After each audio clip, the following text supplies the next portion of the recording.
히브리서 6장 1절부터 6절까지의 말씀을 통해서 다른 속죄가 없는 사망에 이르는 죄라는 제목으로 오늘 본문의 말씀을 통해서 여러분 하나님께서 뜻하시는 것이 무엇인지를 잘 새겨주시기 바랍니다. 여러분, 우리가 회개한다, 회개라는 말을 우리가 들을 때 생각 고쳐먹었어 하는 정도로 생각하기가 쉬워요. 그걸 회개로 이제 생각한단 말이에요. 그런데 회개하게 되는 것은, 회개는 내 입으로만 돌이킨 것이 아니라 그 회개한 효력이 발생하게 돼요. 효력이 발생하기 위해서 우리의 눈에 보이지 않는 물리적인 변화가 발생하게 됩니다. 내 마음만 그냥 마음 그렇게 먹었어, 내 생각 그렇게 고쳐 먹었어, 그걸 회개로 알지만 참 회개하게 되면 눈엔 보이지 않지만 마치 여러분 공장에서 콤바인 흘러가면서 막 착착착착착 해서 제품 하나가 딱 완성돼서 박스에 처리 딱 나오듯이 말이에요. 회개라고 하는 것이 우리 눈엔 보이지 않지만, 공장에서 돌아가는 공정이 우리 눈엔 보이지 않지만 그게 박스를 통해서 딱 받게 되듯이 물리적인 상태의 변화가 발생하게 돼요. 마치 그릇, 하나의 그릇에 담겨 있습니다. 이 그릇이, 그릇 안에 담긴 것이 다른 것으로 이렇게 옮겨지는 것과 같아요. 회개라고 하는 공정을 통해서 물리적인 변화가 생겨나게 됩니다. 단순히 생각을 바꾸는 것이 회개가 아니에요. 생각이 바뀔 수밖에 없는, 그럴 수밖에 없는 보이지 않는 이 영적 세계에서는 물리적인 작업이 내 생각을 그렇게 바꿔놓게 하는 것이 회개에서 일어납니다. 너희가 회개하고 돌이켜 너희 죄 없이 함을 받으라. 너 자신을 마귀에게 내주어서 그에게 어느 한 부분을, 너 자신을 어느 구석진 부분을 그에게 양보해서 생겨난 맺어진 그 죄를 가지고 너를 억압하고 너를 끌고 다니고 네 생각이 계속 거기에 붙들려서 어쩔 수 없이 끌려가게 만드는 그 주범, 그 마귀의 주권이 네가 회개함으로 그 주권이 없어진 사실을 네 눈으로 현장을 보듯이 그렇게 네가 받아들이고 인정하라는 거예요. 받으라. 이같이 하면, 그 사실을 네가 받아들이면, 회개했는데 모르겠어, 하나님이 날 용서하실지, 또 그렇게 생각할 때 있잖아요. 그 모든 주권이 마귀에게서 빼앗아 주님께 들어가는 그 사실을 네가 받아라, 인정해라, 받아들여라. 그리하면 새롭게 되는 날이 주 앞으로부터 내게 이를 것이요. 새롭게 되는 것, 주님의 것으로 그 소유가 바뀌고 주권이 바뀌는 거예요. 소유권이 바뀌어서 주님의 소유권, 주님이 주인 대신 그 새롭게 되는 날이 너에게 이를 것이래요. 이게 추상적이지 않죠? 온다는 거예요. 나에게 온다. 또 주께서 너희를 위하여 예정하신 그리스도, 곧 너의 구주가 되시는 예수 그리스도를 너에게 보내시리니 그랬어요. 인정해라, 받아라. 그러면 무슨 일이 생기죠? 새롭게 되는 날이 나에게 온대요. 그러니까 공장에서 기계 돌아가듯이 말이에요. 어느 코스에 가면 그게 그 위치에서 탁탁 어느 작업이 진행이 되고 그 다음 단계로 가면 탁탁 그 다음 진행이 되듯이 이 사실을 네가 그냥 받아들이면 너에게 이를 것이요 너에게 보내시리니 하는 거예요. 회개는 내가 생각을 바꿔먹는, 그 생각을 고쳐먹는 정도로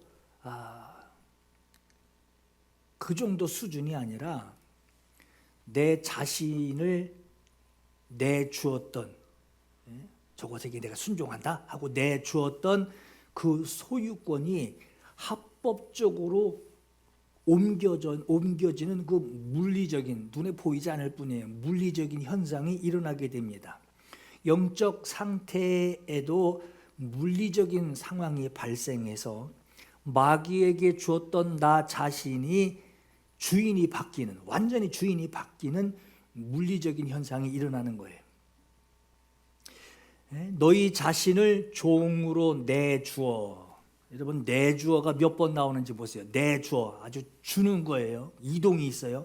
종으로 내주어 누구에게 순종하든지 순종함을 받는 자의 종이 되는 줄을 너희가 알지 못하느냐. 혹은 죄의 종으로 사망에 이르고 혹은 순종의 종으로 의에 이르느니라. 하나님께 감사하리로다. 여러분요, 하나님께 감사하리로다. 왜 갑자기 생뚱맞게 하나님께 감사하느냐? 이게 이후에 여러분 말씀을 들으시면 하나님께 감사할 수밖에 없어요. 너희에게 전하여 준 교훈을 마음으로 순종하여 죄로부터 해방된, 마귀에게 빼앗겨 마귀의 주권으로부터 해방된 의에게 종이 되었느니라. 너희 육신이 연약함으로 너희가 너희 지체를 부정과 불법에 내주어서 불법에 이른 것 같이 이제는 너희 지체를 의에게 종으로 내주어 거룩함에 이르라. 그러니까 이 사실을 너는 받아들이려는 거예요. 의심하지 말고 이렇게 회개한다고 뭐가 되겠어 하지 말고, 회개했으면 그냥 인정하고 받아들이는 거예요. 초코파이 공장에 가면은 저 속에 빵이 돌아다니겠지 하고 우리가 생각하듯이 말이에요. 보이는 건 시멘트 벽돌에 철판만 보이지만 그 안에서 막 돌아가고 있는 것을 우리가 그냥 알고 있듯이 그렇게 받아들이려는 거예요. 내주어 하고 계속해서 반복하죠. 마귀에게 내주었던 소유권이 옮겨졌다라는 거예요. 네가 회개하면 옮겨진다. 옮겨져서 너의 연약함을 끌고 다녔던 그 주인이 주님으로 바뀌어진다. 이걸 아주 인정하라는 거예요. 그렇기 때문에 여러분, 회개라고 하는 거, 나를 소유하고 나를 끌고 다니던 그 소유권이 회개하는 것으로 그 소유권이 옮겨져요. 다른 분이 붙들고 있는 거예요. 이렇게 옮겨지는 것으로 더 이상 마귀가 그거 내 건데, 나 잠깐 잊어버렸는데 그거 내 건데 하고 그 소유권을 주장할 수 없도록, 마귀가 더 그 소유권을 주장할 수 없도록 눈에 보이지 않는 합법적인 아주 영적인 작업이 완성되게 하는 것이 바로 회개입니다. 그러니까 죄를 고백하는 것과 옮겨진 것을 인정하는 거예요. 그러니까 내가 죄를 고백하면 주님이 받으셨다. 이걸 인정하는 거예요. 주님이 받으셨다. 그리고 그 이후로 무슨 일이 벌어졌냐? 그 소유권이 옮겨졌다. 그 소유권, 주인이 옮겨졌다. 이걸 인정하는 거예요. 이 두 가지를 인정하는 거예요. 자, 여러분, 우리가 아까 하나님께 감사하리로다 그랬죠. 왜 감사하려는 거냐? 우리가 감사해야 하는 것은 우리에게 회개할 기회를 하나님이 주셨다라고 하는 거. 두 번째는 내가 회개할 때 주께서 내 회개를 받아주신다. 회개할 기회를 주셨고 회개하면 주님이 받아주신다라는 이 사실을 참 감사하셔야 돼요. 자, 왜 이런 말을 하느냐? 여러분, 회개도요, 용서받을 수 있는 죄가 있고요, 아무리 하나님의 은혜가 폭포수 아니라 하여튼 뭐 장대 그냥 엄청난 은혜가 쏟아진다고 해도 용서받지 못하는 죄가 있어요. 용서받을 수 있는 죄가 있고요, 용서받지 못하는 죄가 있습니다. 아니, 어떻게 그럴 수 있어요? 예수님께 회개하면 얼마든지 받아주시는 분이 예수님 아니신가요? 하는 의문이 드시겠지만, 그러나 죄에는 회개할 기회가 전혀 없는 사망에 이르는 죄가 있고요. 회개할 기회가 있어서 사망에 이르지 않는 죄가 있습니다. 성경 어디에 있느냐? 요한일서 5장 16절에 누구든지 너의 형제가 사망에 이르지 아니하는 죄를 범하는 것을 보거든 그가 회개할 것을 구하라.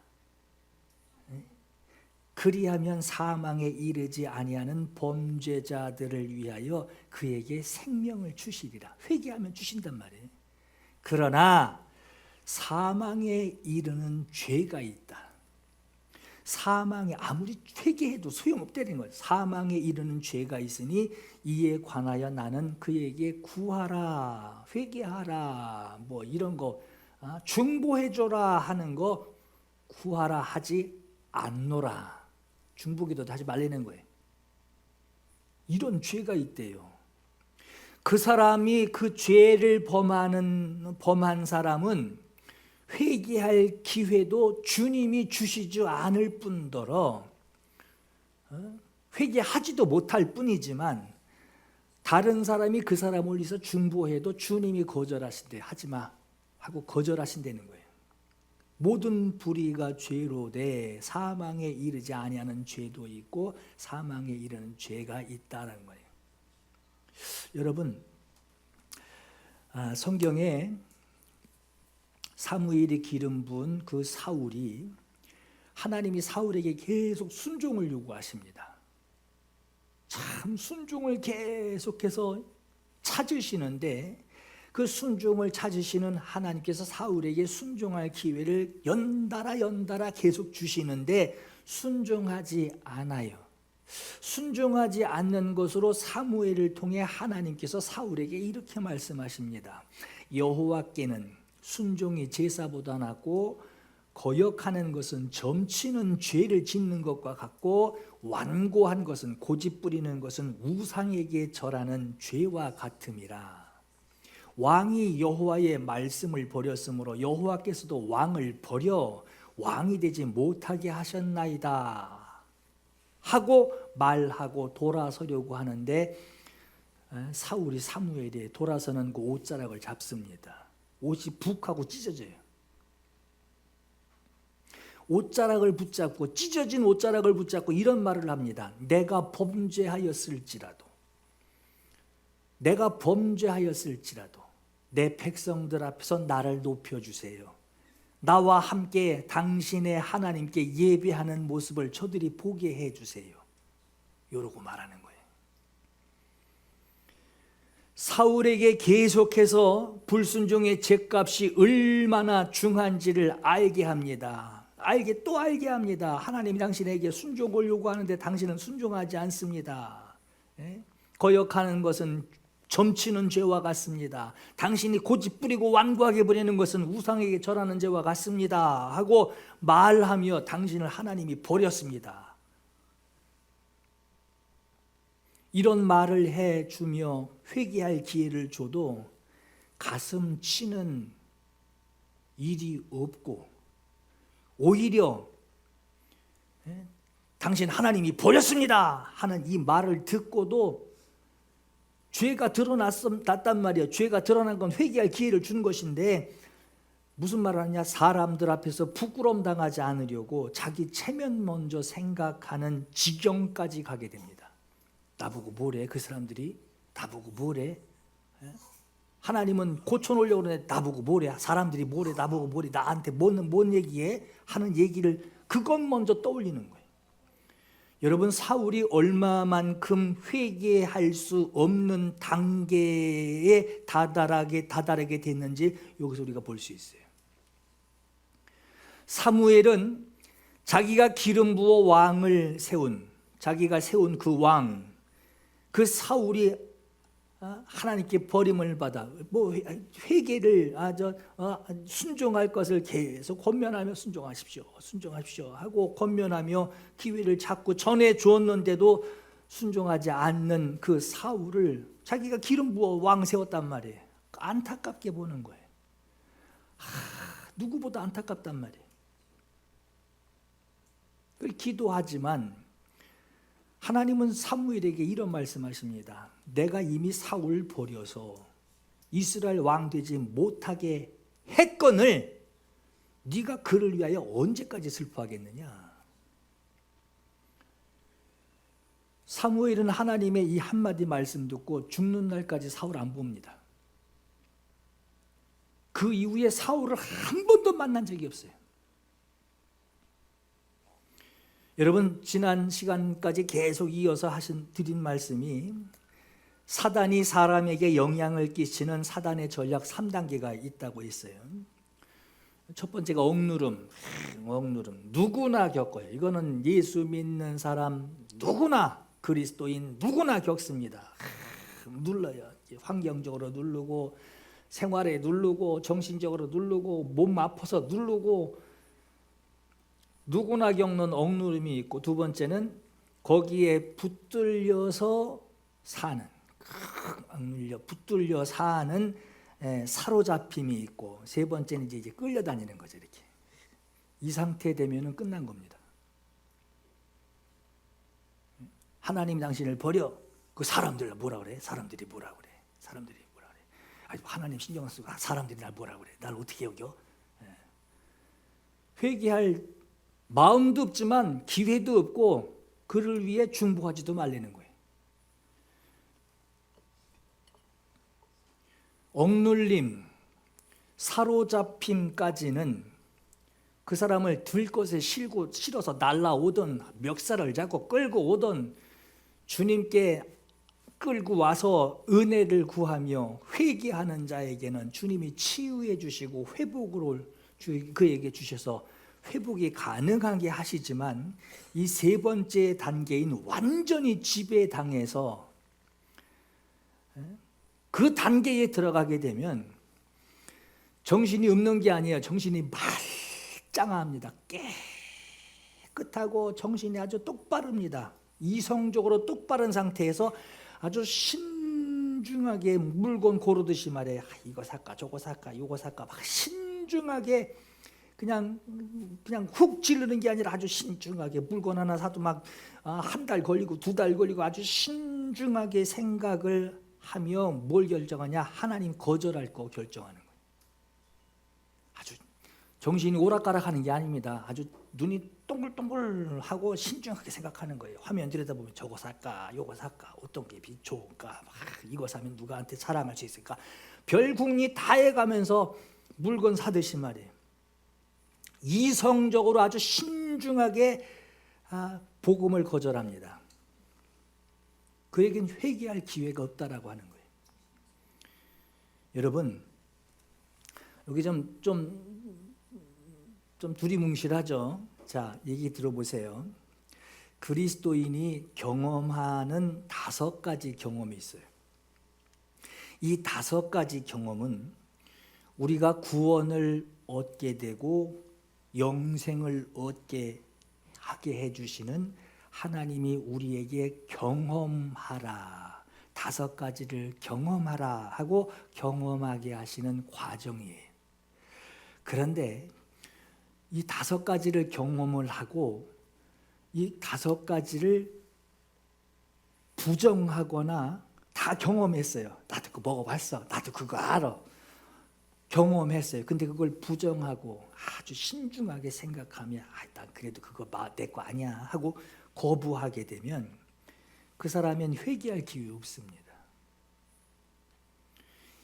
회개할 수 없는, 죽음에 이르는, 사망에 이르는 죄를 범하게 된다라고 하는 거예요. 그 5가지 경험이 뭐냐? 오늘 본문 4절에서 6절에 나오는 말씀입니다. 한 번 빚을 받고 하늘의 은사를 맛보고 성령에 참여한 바 되고 하나님의 선한 말씀을 맛보고 하나님의 내세의 능력을 맛보고 타락한 자들은 새롭게 할 수 없다. 회개할 수 없다. 그들은 하나님의 아들을 욕되게 하는 자들이다. 자, 한 번 빚을 받다라고 하는 이 말씀이 뭐냐?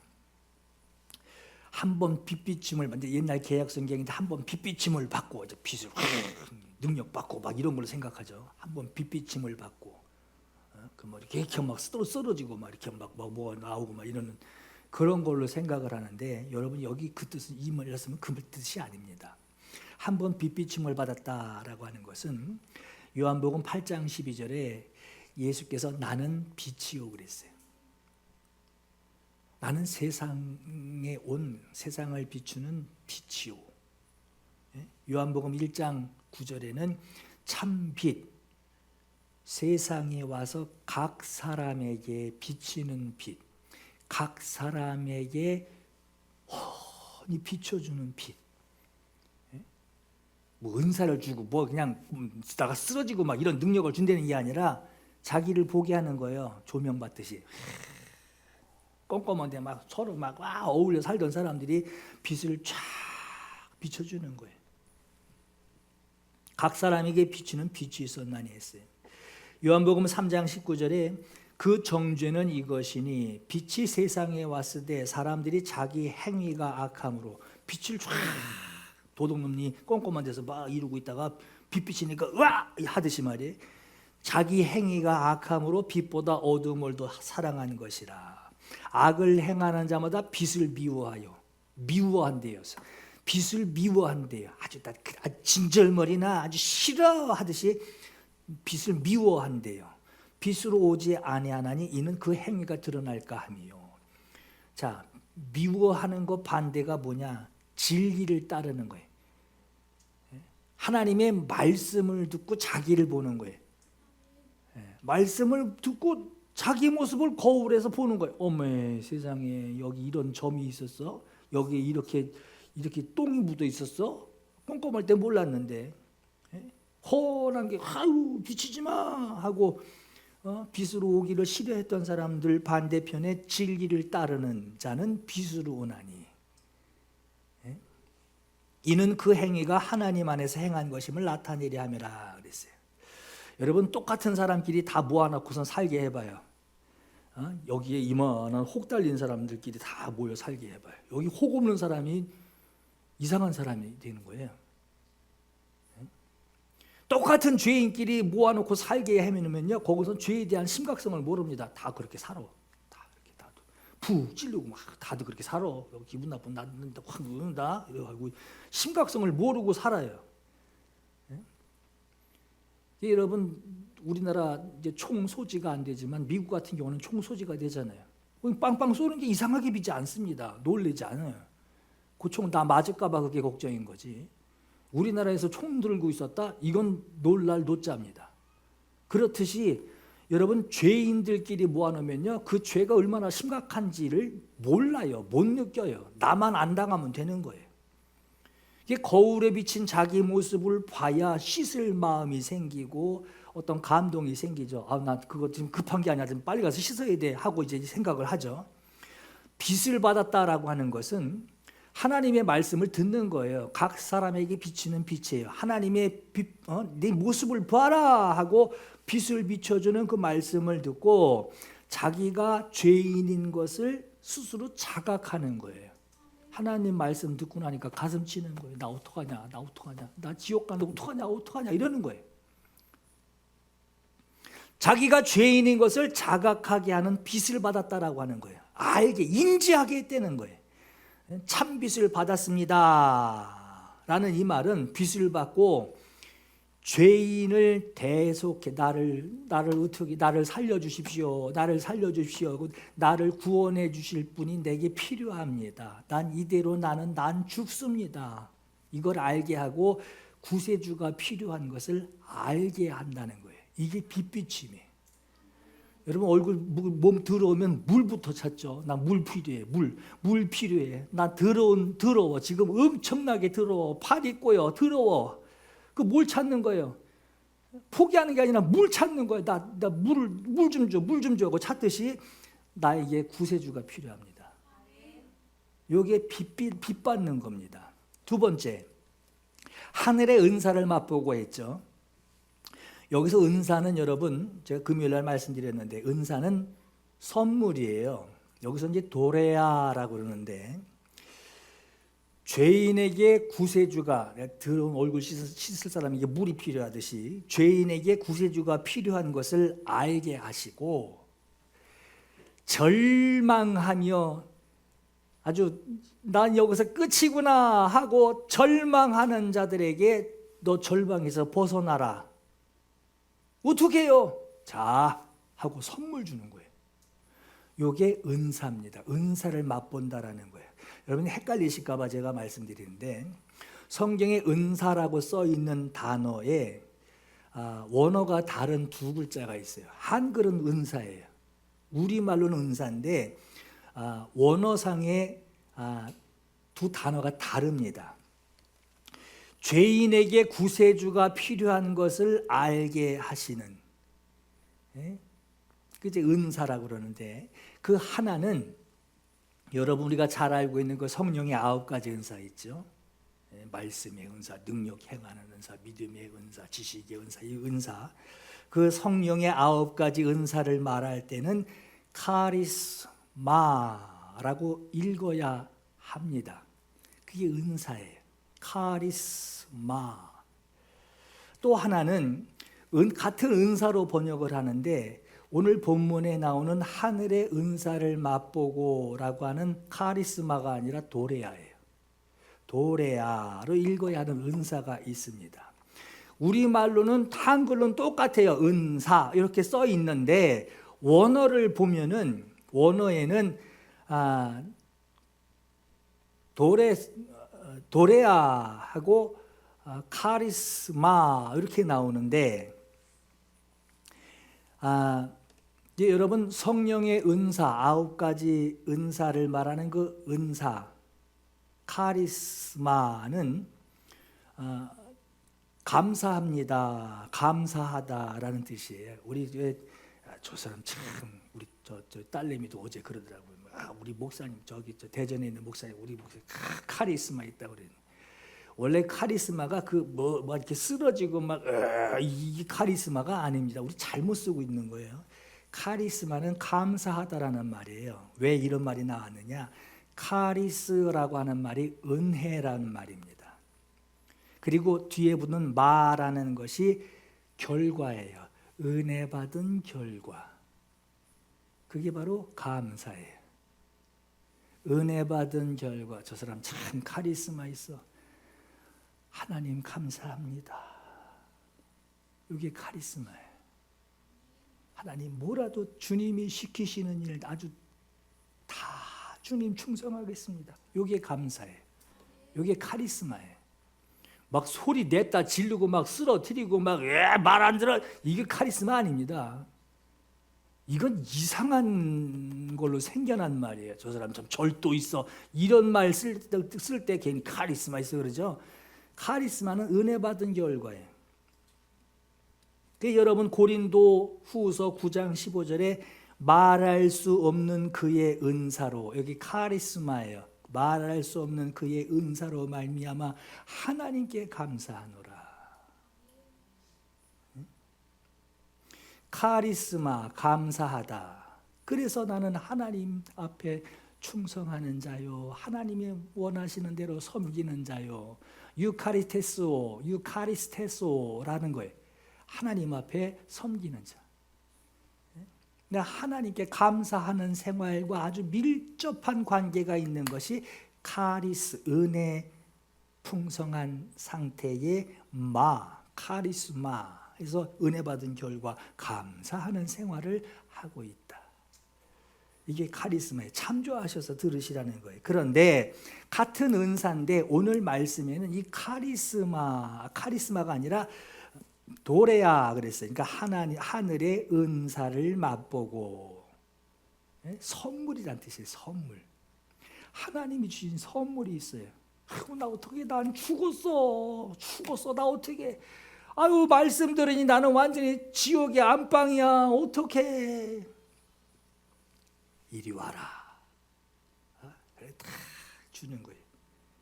방석 주는 게 아니라 거기서 꺼내주시는 선물을 주시는 거예요. 이게 도레아예요. 이게 은사입니다. 하나님의 빚을 받아서 자기가 죄인인 것을 아주 뼈저리게 자각하게 하고, 여러분 이게 빚 받는 것도요. 성경 교회 좀 오래 다녀봤더니 좀 다녀봤더니 뭐 나보고 죄인이래.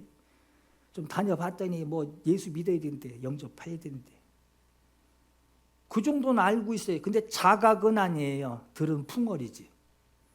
여러분 빚비침을 햇볕도 여러분 이렇게 빚 모아보면요 거기가 타들어갑니다. 이거 잘못 조절하면요 그냥 훤하기만 하지 아무 반응 없어요. 이 빚비침 받는다는 것은 완전히 그냥 초점을 확 당겨가지고 자기 자신을 완전히 자각하는 거예요. 어떤 방법, 어떤 뭐 좋은 얘기를 해도 하나도 귀에 안 들어와요. 나 지금 급한 게 그게 아니야. 지금 그 얘기, 내 말을 못 알아듣나 본데 난 큰일 났어. 이 정도로 자기 일을 자각하는 거예요. 덜덜덜 떨면서 죄를 씻어내고 싶어하는,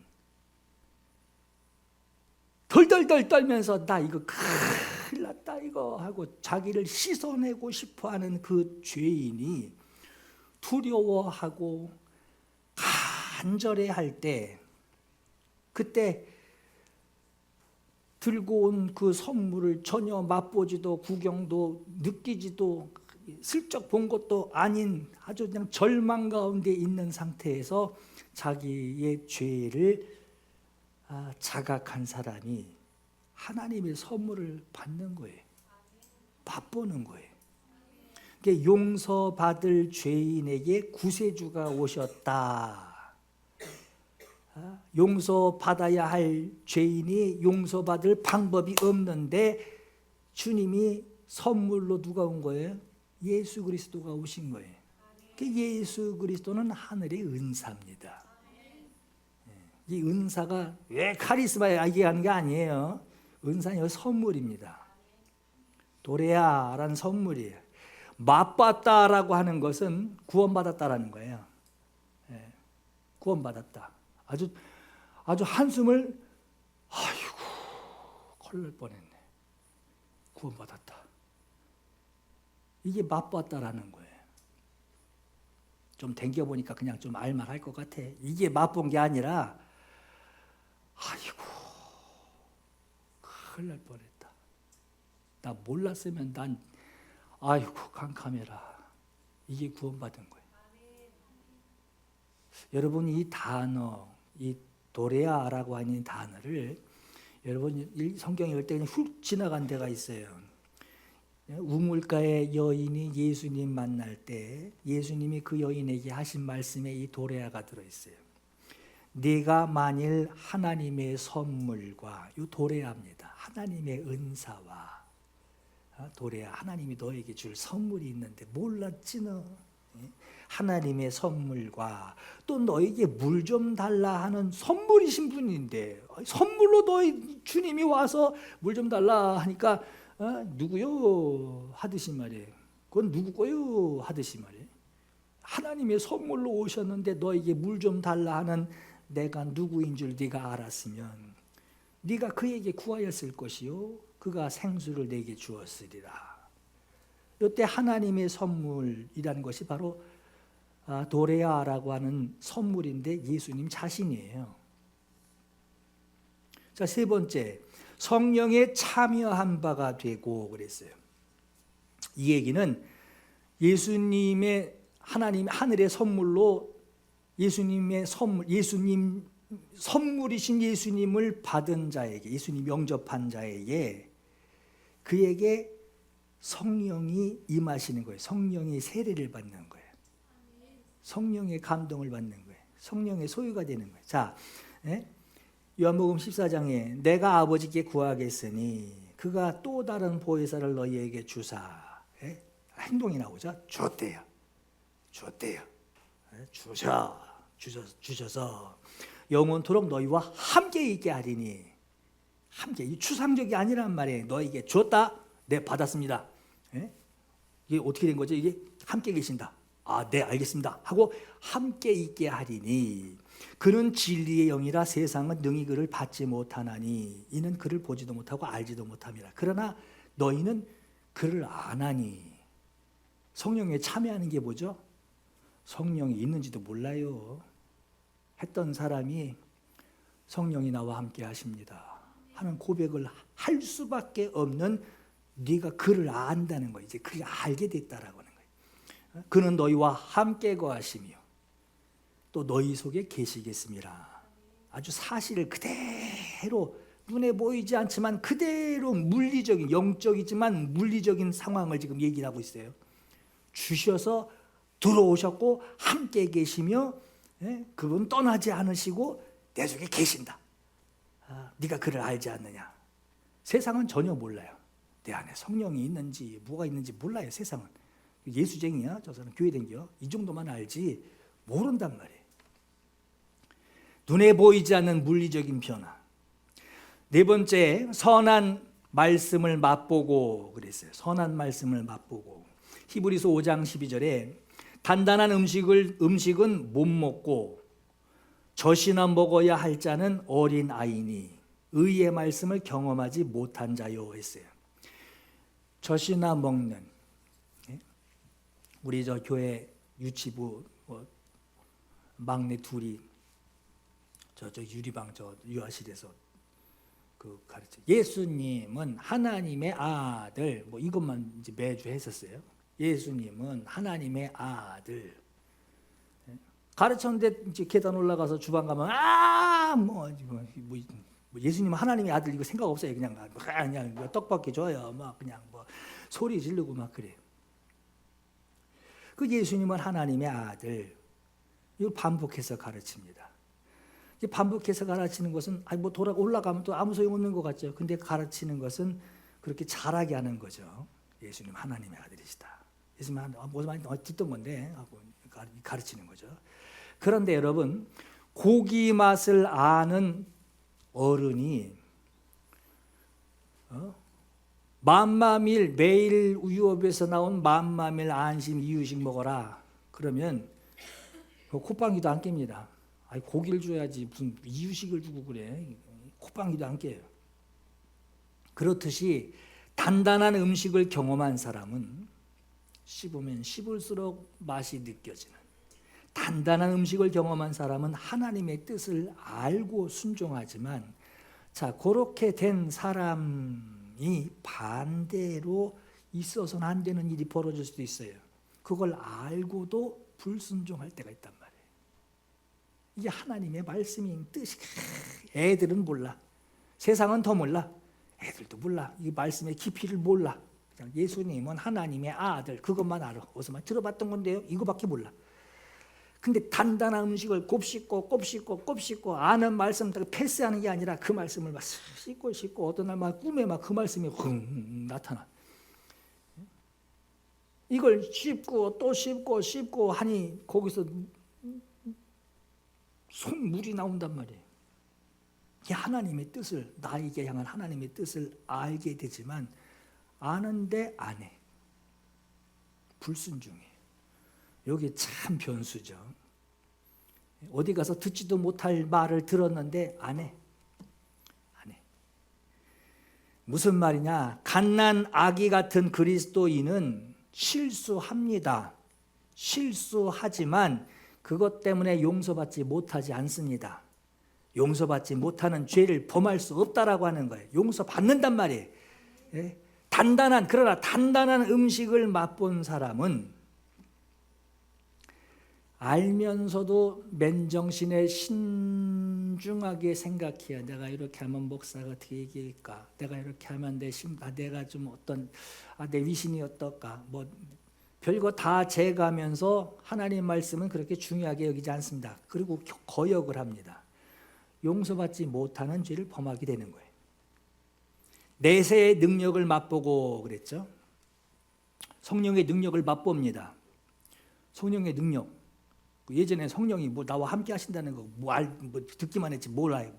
알지도 못했는데, 듣지도 못하고 경험도 못했는데, 내세의 능력을 맛본 사람들이 생활하면서 성령의 영적 은사를 사용하게 됩니다. 은사를 사용하며 기도하고, 은사를 사용하며 응답받고, 은사를 사용하며 생활할 수 있는 지혜가 생기고, 은사를 사용하며 분별합니다. 이게 곱씹었던 사람이 말씀의 깊이를 알고 하나님의 뜻을 알고 그분의 말씀을 받아 세상을 살아갈 때 기준이 바뀌는 거예요. 다른 사람들은 다 그렇게 살아 하고 돌아다니는데 나는 하나님의 말씀을 아니 은사가 발동하는 거예요. 딴 때 같으면 그냥 휩쓸려 갔을 텐데 하나님의 뜻이 아니야 하고 분별할 수 있는 은사가 생기고 믿음의 은사가 생기고 하나님께 기도해서 하나님 도와주십시오 하고 기도하는 역사하는 힘이 막 생기는 이런 은사를 경험하는 생활에서 합니다. 자, 5가지를 정리하면 하나님께서 이 5가지를 경험하라 하셨는데 5가지를 정리하면은 빛비침을 받고 자기 죄인된 자기의 모습을 봅니다. 그리고 구세주가 필요한 것을 절실히 요구합니다. 어떻게 해야 돼요? 나 어떻게 해야 돼요? 발을 동동 구르며 성경에도 어찌할꼬 베드로에게 그러죠. 어찌할꼬 우리가 어찌할꼬 회개함으로 그리스도를 받으라 그러죠. 2번째, 그래서 선물로 오신 예수님을 영접하게 되는 경험을 합니다. 영접하면서 아이고 감사해라 이렇게 되죠. 감사해라. 아이고 감사해. 큰일 날 뻔했다. 감사해라. 이게 영접이에요. 예수가 나의 구세주이시요 그분이 나의 주인이십니다 하는 것을 알게 되는 거예요. 3번째는 성령의 임재를 경험합니다. 성령이 뭐냐? 불같이 시게 임하든지 아주 안개같이 이렇게 임하든지 무슨 번개 치듯이 임하든지 뭐 사람마다 뭐 간증거리는 많겠지만 내 안에 전혀 몰랐던 의식하지 않았던 성령이 주시는 감동, 그분의 마음, 그분의 생각, 그분이 주시는 말씀 이것으로 살아가는 문득 살아가는 그런 성령의 주시는 감동을 경험하게 되고 4번째는 하나님의 말씀으로 하나님의 뜻을 분별하게 됩니다. 5번째는 살면서 성령의 은사를 사용하게 돼요. 이 5가지를 주신단 말이에요. 이상의 이 5가지를 경험한 그리스도인이 어느 날 신중하게 교회를 부인합니다. 아주 신중하게 예수 그리스도를 부인합니다. 어찌 이룰 수 있냐? 여러분 전혀 연결될 단계가 아니잖아요. 신중합니다. 아주 신중하게 내일부터 머리를 깎고 좀 산으로 올라갈까? 어떤 사모는요 40년 목회하고 이혼했어요. 목회를 한 게 아니라 이제 사모로 있으면서 이혼하고 다른 남자한테 가서 결혼하고 또 한 번 건너뛰고 그래 가지고 나중에는 이제 몸 파는 여자가 돼 버렸어요. 여러분 이게 스토리가 가능한 거예요? 우리나라는 아니에요, 다행히.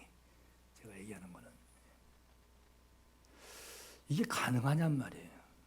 이렇게 기도하고 응답받고 영분별하고 목사님 따라다니면서 은사 집회하러 다니는 서포트하던 사모님이에요.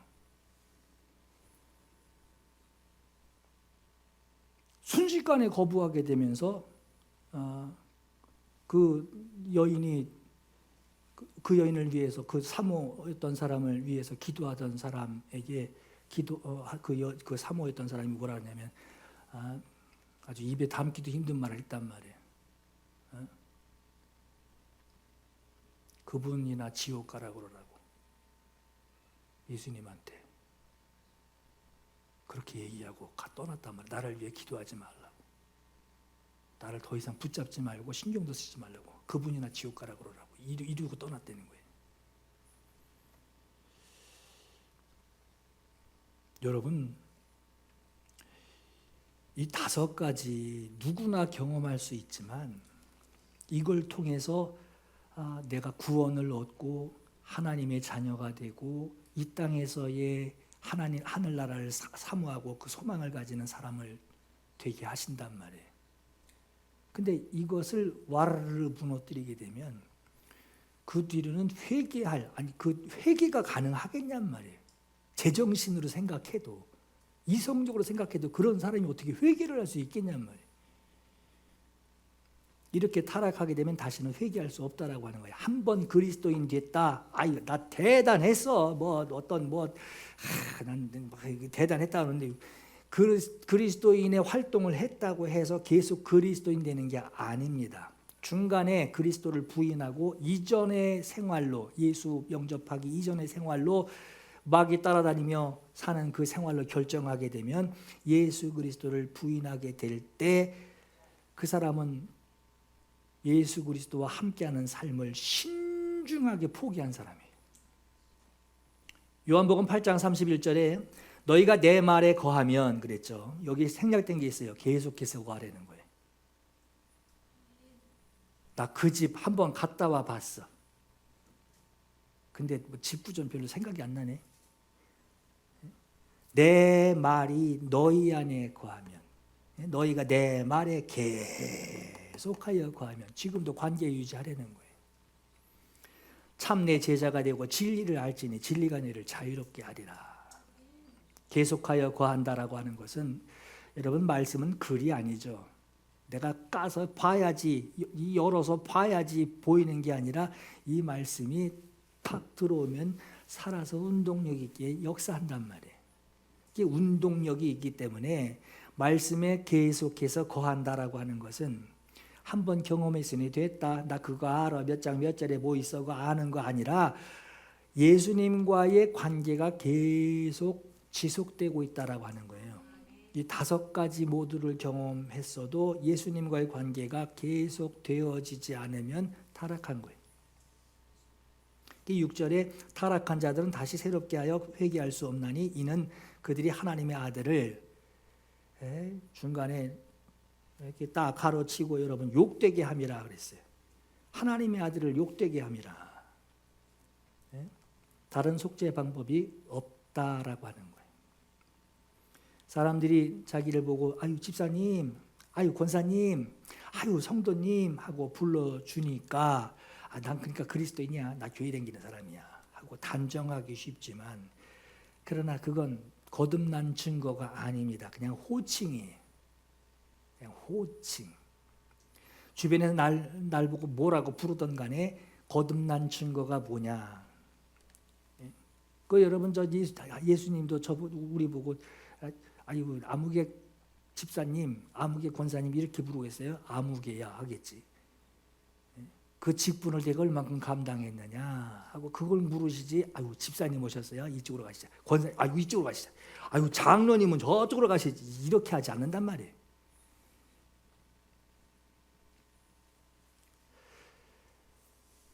빚비침을 받고 회개하여 생명에 이르는 자, 그러한 그리스도인이 되었다 해도 그런 자에게 다시 죽음에 이르는 죄가 있을 수 있어요. 얼마나 경종을 울리는 소리입니까? 얼마나 깨어 있어야 되는지 소리냐 말이에요. 앞에 말씀하고 있는 5가지 모두를 경험하고 알고 있는 사람이 다시 신중하게 생각하고, 다 알고 있으니까 신중하게 생각할 수 있어.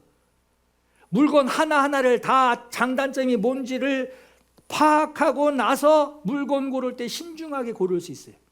안 그러면 못 고르죠. 이 5가지를 다 경험했는데 도저히 그런 스토리가 나오지 않을 것 같은데 그럼에도 세상과 비교해요.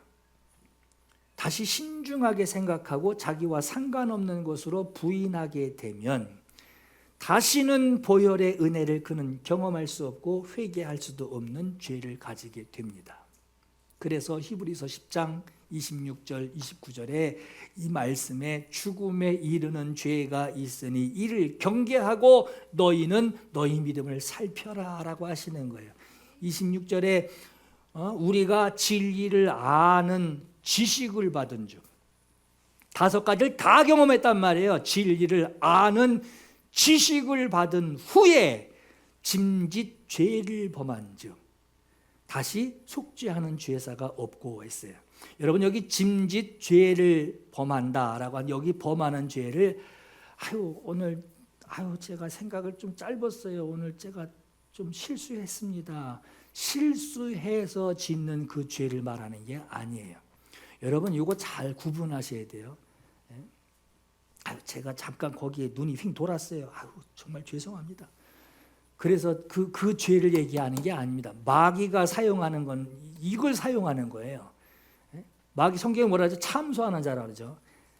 너 그 실수에 네가 집사 맞냐? 네가 권사 맞냐? 그런 죄를 짓고 아이고 예수님 저걸 어떻게 아이고 저딴 걸 위해서 어떻게 피 흘리셨대요. 요게 참소하는 죄. 그 양심으로 너 그런 실수했지? 아이고 주님이 퍽이나 좋아하시겠다. 얼마나 실망하시고 피눈물 흘리시겠냐. 너는 안 돼. 너는 그냥 나 따라와. 요게 사단이 사용하는 방법이에요. 실수할 때마다 그거를 가지고 참소하는 자, 그걸 가지고 신앙 양심에 상처를 주고 넌 구원 못 받아. 너는 하나님 포기. 너는 한두 번도 아니고 몇 번째냐 너 도대체. 아이고 포기하라. 일로 와. 요게 사단이 마귀가 사용하는 방법이에요. 여기서 짐짓 죄를 범한즉 다시 속죄하는 죄가 없다라고 하는 이 짐짓 죄 짓는 거는 실수하거나 어쩔 수 없는 상황에서 죄를 졌을 때 주님 앞에 돌아가면 됩니다. 근데 그것마저 없는 죄를 짓는 것이 바로 속죄하는 제사가 없다라고 하는 거예요. 1장 9절에 만일 우리가 우리 죄를 자백하면, 그죠? 죄를 이렇게 하나님 잘못했습니다. 잘못했습니다. 하고 주님 앞에 나가서 하나님 잘못했습니다. 하고 자백하면 그는 미쁘시고 의로사 우리 죄를 사하시며 우리를 모든 불의에서 깨끗하게 하실 것이요 그래요. 속죄하는 제사가 없는 게 아니란 말이에요. 이런 고백을 가지고 주님 제가 휘가닥 눈이 돌았습니다. 아유 주님 제 마음이 정말 별참 아이고 주님 용서해 주옵소서. 이렇게 자백하는 자를 주님이 깨끗하게 하신대요. 이러한 죄는 그리스도와 함께하고 있는 계속 함께하고 있는 것으로 회개의 능력을 경험하게 되지만 이 5가지를 경험하고도 거부하고 아주 신중하게 거부합니다. 나 더 이상 나를 위해서 그딴 거 하지 마시오 하고 신중하게 거부하고 그 의사를 아주 신중하게 마음으로 결정을 내리고 나서 그리스도를 거부하는 죄를 뜻합니다. 이렇게 분명한 의사를 가지고 거부하는 자에게는 다시 속죄할 수 있는 그래도 주님 앞에 주님 돌아오게 해 주옵소서. 하나님이 허락 안 한단 말이에요. 그리스도인이어도 사단에게 억눌림을 받아요. 정신적으로 육체적으로 병 걸려서 눌림을 받습니다. 어려움을 당하게 합니다.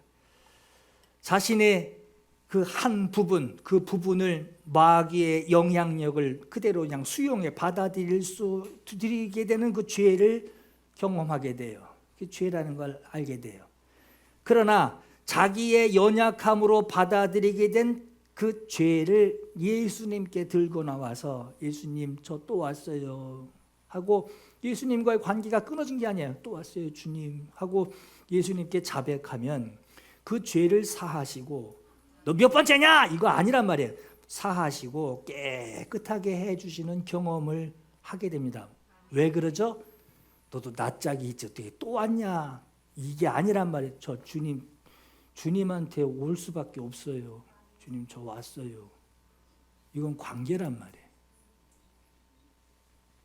예수님과의 관계가 연결되어 있는 것만으로 자기의 죄를 자백하게 하는 그 일은 다시 속죄받을 방법이 있어요. 남아있단 말이에요. 여러분 아주 가까운 예로 베드로가 예수님 3번 부인했어요. 난 몰라. 난 네가 말하는 그 사람 누군지 몰라. 3번 부인했단 말이에요. 여러분 이 정도면 지옥 아랫목 가야 되지 않습니까? 난 몰라요 했던 사람이에요. 그것도 한번 내가 잘못 들었나 하고 이게 확인하는 게 아니라 신중하게 난 몰라요 그랬단 말이에요. 근데 이게 여러분 이제 그 상황이 그렇죠. 주님도 경고했단 말이에요. 너 새벽 울 때 3번 나 부인한다. 나쁜 놈. 이러지 않으셨어요. 그 얘기하고 3번 부인하고 예수님과의 관계를 정리한 게 아니란 말이에요. 관계는 연결되어 있어요. 그가 예수님 말씀대로 3번 부인하고 모른다고 부인했을 때 주님 말씀 생각납니다. 새벽닭 울기 전에 네가 3번 나를 부인할 것이다. 이 말씀 생각나서 밖에 뛰쳐나가 웁니다. 통곡한단 말이에요. 어찌할꼬 통곡한단 말이에요.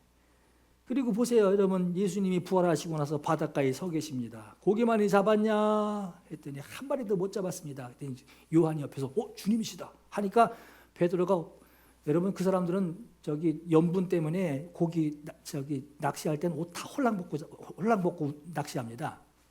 그래서 옷 입고 나간 거예요. 왜 바다에 들어갔는데 옷을 입고 들어가? 수영복도 아닌데.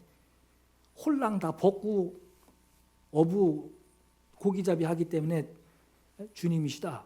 주님이시다. 그랬더니 옷 입고 성질 급한 그 베드로가 주님 앞에 바다로 뛰어들어서 수영해가지고 주님 앞에 달려갑니다. 이게 관계가 끊어진 게 아니에요. 그런 베드로에게 예수님 기가 막힌 말씀하시죠. 네가 나 사랑하느냐? 또 3번 물은다며. 네가 나 사랑하느냐? 물으시니 내가 주님을 사랑하는 줄 주님이 아십니다. 대답을 하고 3번째 또 물으시니 베드로가 근심하죠. 주님, 모든 것을 아십니다. 제가 그렇게 낯짝 없는 놈이지만 모든 것 아십니다. 여기서 주님 붙들고 있는 거 모든 것 아십니다. 내가 주님 사랑하는 줄 주님이 아십니다. 이 대답을 하게 돼요. 다시 속죄할 수 있는 그 제사가 없다라는 이 죄는 여러분 홧김에 말하거나 그 비명, 고통의 비명일 때 하는 거기서 나오는 그 죄를 뜻하는 게 아닙니다. 진리에 관한 지식을 받은 후에 고의로 아주 신중하게 생각해서 고의로 죄를 지으면, 다시 말해 맨정신, 아주 정신이 깨끗합니다. 맨정신에 이성적으로 신중하게 복음을 더 이상 이제 예수님하고 나 연관시키지 말라고 이런 결심을 하고 구세주를 거부하고 과거의 생활로 돌아가게 된다면 속죄받을 다른 제사, 다른 구세주를 보내신 일이 없어요. 그 사람은 하나님의 아들을 짓밟는 죄를 지은 것이고 자기를 거룩하게 한 그 예수님의 피, 그 보혈, 그 피를 더러운 것으로, 부정한 것으로 여기는 죄를 지은 것이고 그 은혜로 말미암아 오시게 된 그 성령을 감동해 주시고 하나님의 뜻을 알게 해주시고 하나님의 뜻대로 살게 해주시려고 계속 계시는 그분을 욕되게 하는 죄를 지은 것과 같은 겁니다. 사단의 역사는 그리스도인에게도 영향을 미쳐요. 첫 번째는 억누름이고 그 다음엔 사로잡힘이고 세 번째는 지배당함이에요. 하나님의 처소, 하늘의 성소, 하나님의 처소에서 그 장소를 더럽히고 그 기름 부음을 더럽힌 그 자가 세상에 와서 사람 하나 이곳, 아니 성소에서 그 짓거리 한 자가 여기 성전이라 여기 들어와서 뭔 짓을 못하겠어요. 억누르고 사로잡고 지배당하게 하는 일을 하려고 해요. 이 세 가지 단계의 과정으로 사람에게 영향을 미치기 시작할 때 사단에게 내 자리를 얼마만큼 양보해주고 타협하고 그가 차지하게 해주느냐에 따라 두려움을 만들어 놓고 염려를 만들어 놓고 근심하게 만들어 놓고 기도하면 뭐해 하게 만들어 놓고 하나님 도대체 어디 계신 거야 하다가 나중에는 하나님 없어 라는 이런 영향력을 끼칠 만큼 차지해 들어오는 것만큼 그 억눌림, 그래도 억눌림과 사로잡힘까지는 주님 앞에 나와 회개하며 기도할 수 있어요. 그러나 그 마지막 단계인 그 사람을 완전히 지배하기까지 지옥에 나가라 그래 이러고 떠나버린 그 여인처럼 말이에요. 그 마지막까지 그 사람을 완전히 지배하는 그 단계가 되면 회개할 사람이 아니라 구원받을 사람이 아닌 것으로 만들어 놓고 그 사람을 위해서 중보하는 사람을 주님이 허락하지 않으실 정도로 그 사람을 그렇게 만들어 놓고 지배하는 거예요. 그렇게 지배당하는 단계가 되면 성경에는 그 사람을 위해 기도하지 말라 하는 이 말씀까지 하고 있어요. 여러분 정리할게요. 하나님의 아들이 예수 그리스도께서 십자가에서 죽는, 하나님의 아들이 죽는 것으로 회개의 능력을 우리에게 주셨어요. 하나님의 아들이 죽는 것으로 내가 회개할 수 있는 기회를 주셨고 회개를 받아주시는 회개의 능력이 내게 주어졌단 말이에요. 그런데 아들이 죽으셨음에도 사망에 이르는 죄가 있다라고 하는 것은, 여러분 마귀에게 완전히 지배당하게 하는 이 죄, 이게 얼마나 무서운 죄인지를 오늘 성경에 말씀하고 있는 거예요.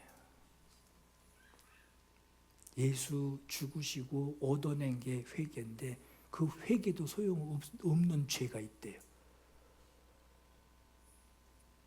하나님의 은혜를 입은 그리스도인이 은혜를 입은 자가 이런 용서받지 못할 죄, 이 5가지를 다 아주 어디 내놓아서 얘기하기 아주 부끄러울 정도로 말이에요. 아유, 내가 이 얘기 꺼냈다는 저 사람 기분 상할 텐데 할 만큼 아주 대단한 이력을 가진 5가지 아주 간증거리가 아주 산더미 같은 사람이, 그렇게 은혜를 입은 사람도 조심하고 또 조심하고 자기를 돌아봐야 되고, 혹시 내게 이 용서받지 못할 죄를 내게 이 마귀에게 확 열어주는 일이 내게 있을까 봐 하면 그게 두렵단 말이에요. 그걸 경계해야 된단 말이에요. 그 성경에 너희가 믿음 안에 내가 너희 자신을 확인하고 너희 자신을 확증하라 그러죠. 우리가 입으로 예수를 시인하는 말도 여러분 매일 점검해야 돼요. 내가 말하는 것을 매일 점검해야 돼요. 저는 가끔 여러분 지나가다 내가 말하고, 오늘도 주방에서 이렇게 막 지나가다 말하고 사무실 들어와서 곰곰이 또 생각해 보니까 또 내가 또 주책맞게 또 입 나물거렸나 보다. 그 생각이 들어요. 그러니까 어디 하고 이렇게 돌아서면요, 그냥 벙어리 마냥 가만히 있을 거야. 이런단 말이에요. 그러니까 여러분 입으로 내가 믿음을 고백하고 입으로 시인하는 것이 얼마나 중요한 일인지, 참 얼마나 중요한 일인지, 또 듣고 이 마음으로 믿는 거, 마음으로, 입으로 차마 말하진 않았지만 이 마음으로 가지고 있는 여기 스케일이 있죠. 이게 얼마나 신중해야 하는지, 예수 그리스도의 공로를 의지하는 오늘 저와 여러분들이 오늘 이 말씀을 듣고 다시 한번 결단하셨으면 하는 그 마음을 부탁을 드리며 오늘 말씀을 전합니다. 이 시간 2가지 기도할 감동이 있기를 바라요. 어린아이입니다. 주님, 저는 주님 앞에 매번 실망드리는 어린아이입니다. 이 연약함으로 주께 실망을 드리지만, 그러나 베드로처럼 주님, 내가 주님 사랑하는 줄, 그래도 주님 앞에 나와 주님을 사랑하는 줄을 주님께서 아십니다. 이 고백을 할 수 있는 거 얼마나 감사한지 하나님께 감사하리로다. 2번째는 이 고백하시고, 2번째는 주님, 나에게 진리를 아는 믿음을 주셨으니 5가지를 경험할 수 있는, 경험하게 하신 이 믿음을 주셨으니 주님, 혹시라도 아까 말한 그 여자 마냥 말이에요. 혹시라도 악에 빠지지 않게 해주옵소서. 평생 자기 자신을 좀 확인해야 되고 돌아봐야 되고 이 주책 맞은 입이 또 자기를 돌아보는 이런 기도를 하나님 앞에 사모하며 기도 올려드리겠습니다. 기도하겠습니다. 주 선한 능력으로 안으시네. 그 크신 발로 날 붙드시네. 절망 속에도 흔들리지 않고 사랑하는 주 얼굴 보아리. 선한 능력으로 일어서리. 주만 의지하리. 믿음으로 우리 고대 안에 주 오시느냐.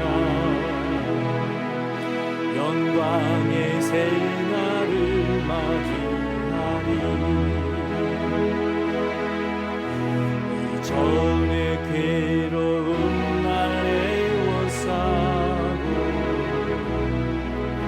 고난의 길을 걷는다 해도 주님께 모두 맡기는 이 영혼 끝내 승리의 날을 맞으리. 선한 능력으로 일어서리. 주만 의지하리. 믿음으로